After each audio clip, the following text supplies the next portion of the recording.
You took the pain pills, right? So you shouldn't hurt anymore, right? And go ahead and vacuum. My husband looked at the pills I just swallowed. Wait a bit for them to work. I'll do the vacuuming properly, I said. He got up with a big sigh. I'm not saying I want to switch chores with him, but he could at least wait a bit, I thought, trying not to sigh. Suddenly, a sharp pain shot through my back, and I fell to the floor. I saw my husband rudely propping his foot on the back of the sofa. The pain was so bad I couldn't talk.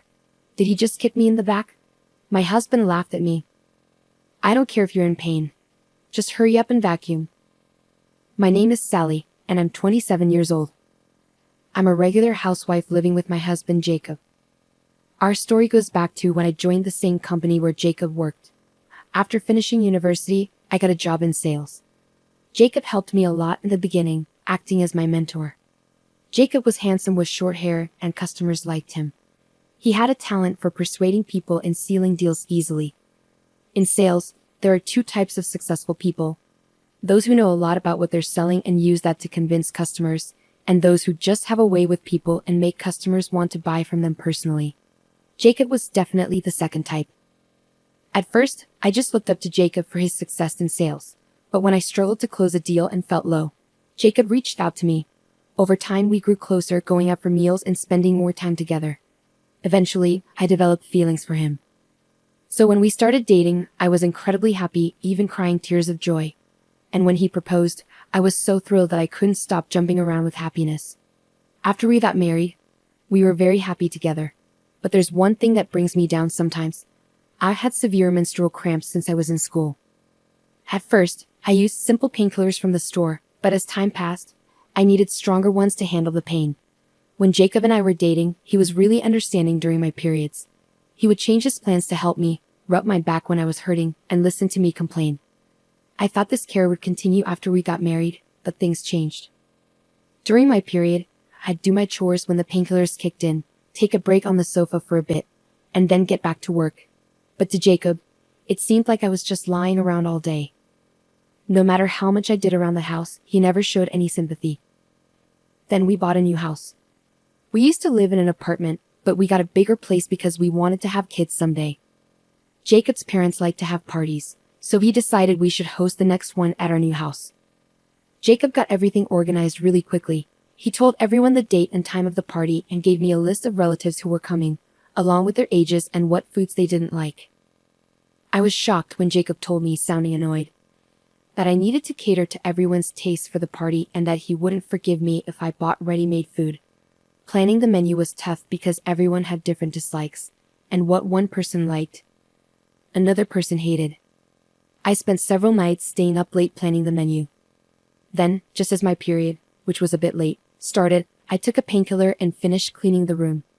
I decorated it with flowers, put out air fresheners, and kept going over the party plans in my head. That evening, I finished preparing the food for the party and went to bed. Jacob was laughing loudly at the TV while having his nightly drink while I was trying to finish up, dealing with my period pain. I fell asleep, remembering Jacob's laughter.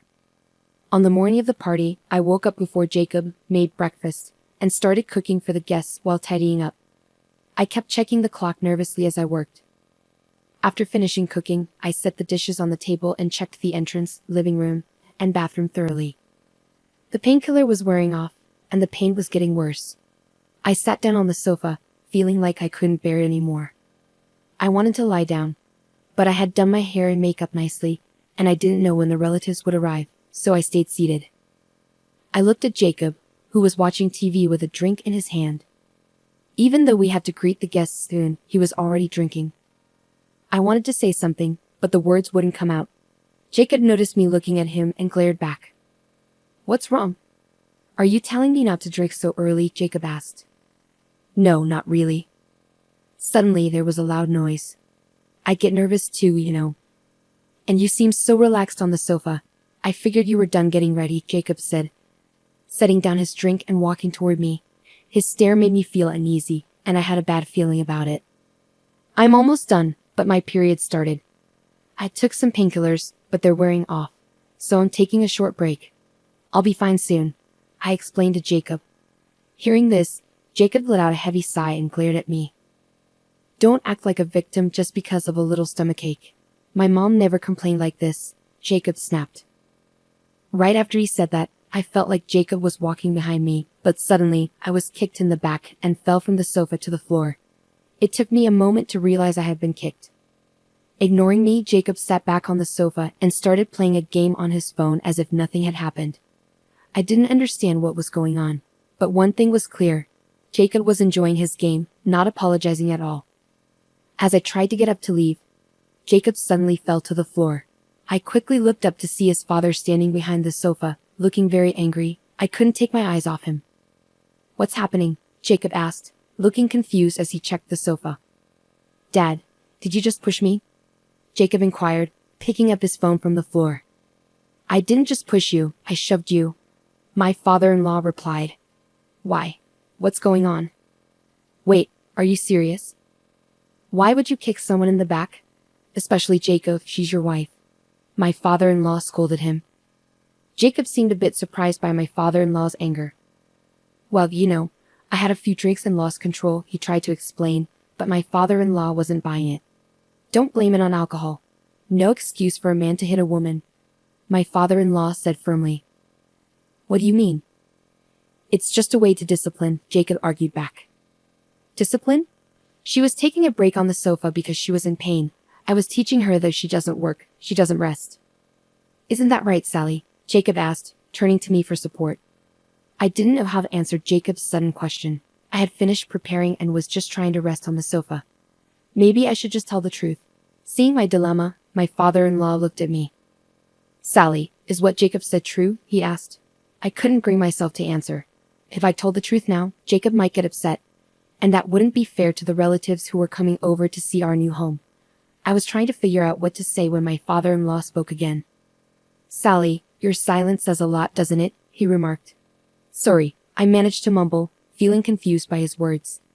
"If Jacob was telling the truth, you would have confirmed it right away, but you stayed silent. Does that mean there's something, or everything, wrong with his story?" My father-in-law's words struck me hard. I wanted to tell the truth. "Everything's ready, we just need to welcome the guests." "I'm just not feeling well today," I said, trying to be diplomatic. "Ah, you're just on your period?" Jacob interjected abruptly. I felt like crying at his lack of sensitivity. I had carefully chosen my words to avoid such a direct topic in front of my father-in-law, and yet.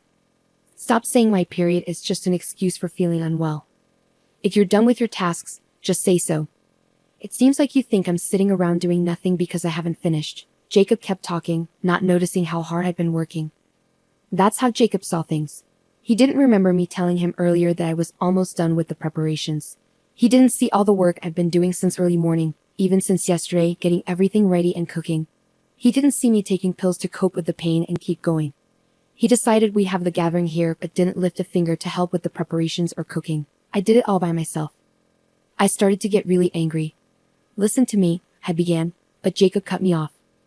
"She's always complaining about how bad her menstrual cramps are, but she never gets used to them. Every month when she gets her period, this is what happens," Jacob said, turning to his father. "Dad, Mom wasn't like this, right?" Jacob sought validation. "But it seems I made the right choice to come over early and help Sally since you, Jacob, decided to host this gathering without considering her." "What? Inconsiderate? Me?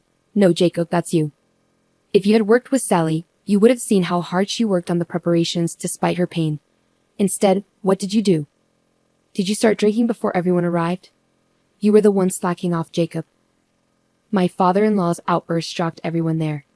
Jacob seemed to shrink back at his father's words. I didn't want Jacob to regret this like I do. "I've tried to educate you about this, but..." My father-in-law sat down heavily, sighing deeply. "Your mother also suffered from severe menstrual cramps like Sally." As a man with no knowledge about menstruation, back when information wasn't as easily available as it is now, I used to think your mother, who couldn't handle her own body, was just being spoiled. I thought only people who couldn't manage themselves suffered from menstruation. My father-in-law spoke slowly, as if remembering the past, his gaze distant. "Back then, painkillers were just for peace of mind. Your mother, being a full-time housewife, was told by my mother to do all the household chores. No matter how much menstrual pain she was in, I didn't let her rest. Then, one day, Your mother fainted. I rushed her to the hospital, and the doctor told us she had endometriosis. Because of that, her dream of giving you siblings became impossible. My father-in-law continued. Jacob listened intently, staring at my father-in-law's face. Every person's body is different, and not everyone will have the same experiences. But if you ignore severe menstrual pain, it can lead to illness. Your mother did get sick. She was dealing with household chores, raising children, caring for her in-laws, and living with an inconsiderate husband. She had many sources of stress. She ended up infertile and couldn't get pregnant as she had hoped.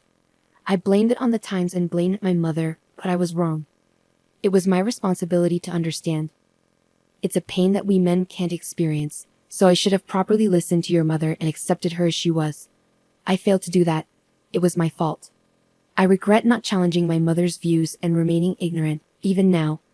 My father-in-law spoke in a somber tone, gently supported by my mother-in-law. I could only nod to my mother-in-law, who had just arrived, with a sad smile on her face. You did your best to understand me, didn't you? Despite your demanding job, you even helped out with household chores.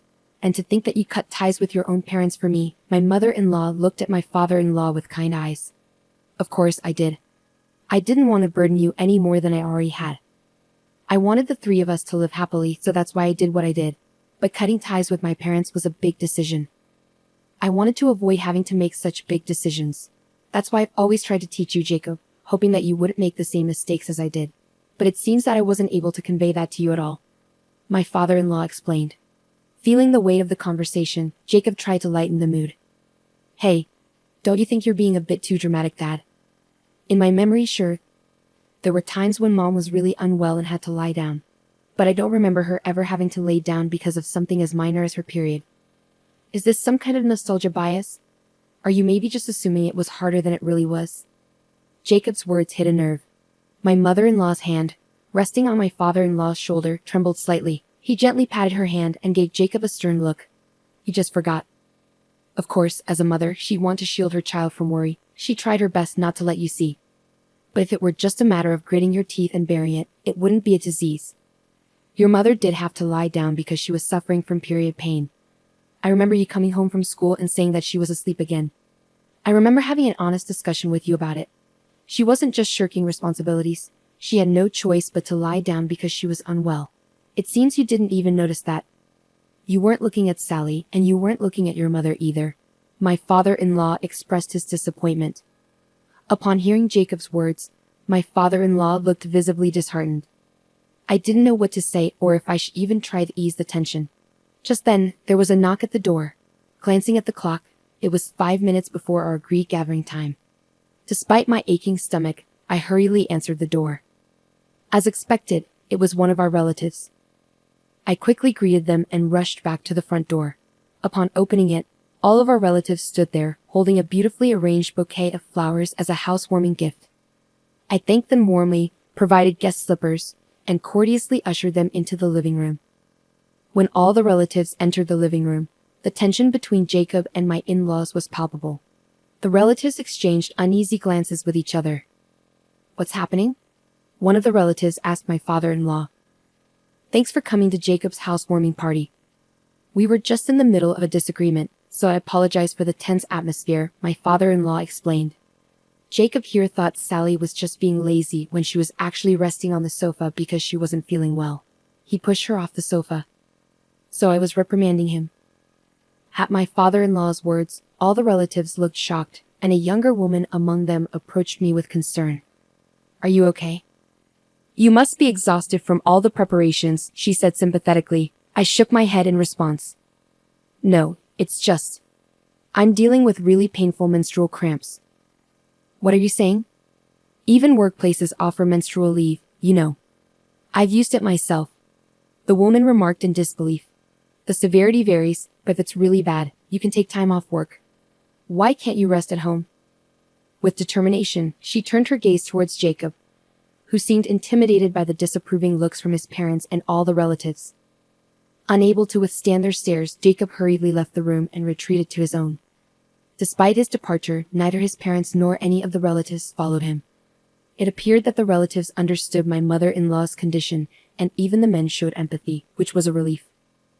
Immediately, my father-in-law and mother-in-law approached me, apologizing profusely for their son's behavior, while the relatives admired the newly constructed house and praised the delicious home-cooked meal I had prepared. Not a single person blamed me. Everyone was impressed by the meal I had served, and I received plenty of compliments. Feeling somewhat uplifted, the painkillers began to take effect, and I found myself enjoying the gathering. After some time, I received an email from Jacob. In his message, he expressed frustration that he couldn't enjoy the event because of me and lamented how unfair it was that he was being isolated from the family, with no one taking his side. His choice to communicate via email rather than face-to-face conversation left me feeling upset. As I was contemplating how to respond, my mother-in-law glanced at my smartphone. Upon seeing the message, she immediately rose from her seat. My father-in-law, noticing her reaction, inquired, "What's happening?" My mother-in-law swiftly took the smartphone from me and handed it to him. As my father-in-law read the message, he too stood up abruptly. "He still doesn't get it. We need to take him back and start over with his education," he declared. It was an unexpected development, but my in-laws appeared resolute.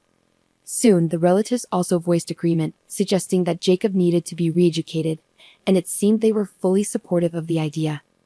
After some time, as the relatives gradually departed, my mother-in-law made her way to Jacob's room and pulled him out. With both his parents gripping his arms, they whisked him away before he could protest. About a week after Jacob returned to his parents' home, I received an email from him. He shared how my mother-in-law had been tirelessly educating him about women's bodies, the challenges of menstrual pain, and even had him do household chores while pretending to experience menstrual discomfort. He complained about the difficulty of balancing work and chores. I couldn't help but chuckle as I read his complaints. It seemed like they were indeed starting his education from scratch, just as they had promised. Perhaps now he was beginning to grasp a bit of what I had been going through, and it brought a smile to my face. During Jacob's absence, I decided to address my menstrual pain head-on. Encouraged by my female relatives, who suggested seeing a gynecologist for my severe discomfort, I visited a clinic. The doctor provided helpful advice on medications and lifestyle changes. Living without Jacob's interference turned out to be surprisingly comfortable. I could go about my day at my own pace and rest on the sofa whenever I needed. It was a life where I could prioritize taking care of my body. I found myself wanting to prolong this peaceful period. Part of it was due to my mother-in-law's guidance, but mostly I simply enjoyed the relaxed lifestyle. I chose not to respond to any of Jacob's emails. A few weeks later, Jacob returned home with my in-laws. They sat him down at the dining table and handed him a business card. It turned out to be a lawyer's contact information, and I was shocked, fearing that we were about to initiate divorce proceedings right then and there. Feeling slightly overwhelmed, I listened as my father-in-law spoke quietly. "Sally, if he ever mistreats you again, don't hesitate to contact this person for a divorce," he said, his gaze serious. During the time Jacob was away, it seems he had a serious conversation with my in-laws and promised to change his ways. Since then, Jacob has kept his word, no longer acting arrogantly and willingly helping with household chores, especially when I'm struggling with my period. His dismissive comments about my period and its pain had also gradually faded away. Finally, I found myself settling into a peaceful life with Jacob, which was a huge relief. Going forward, I intend to prioritize my health and well-being, living sensibly, and taking good care of my body.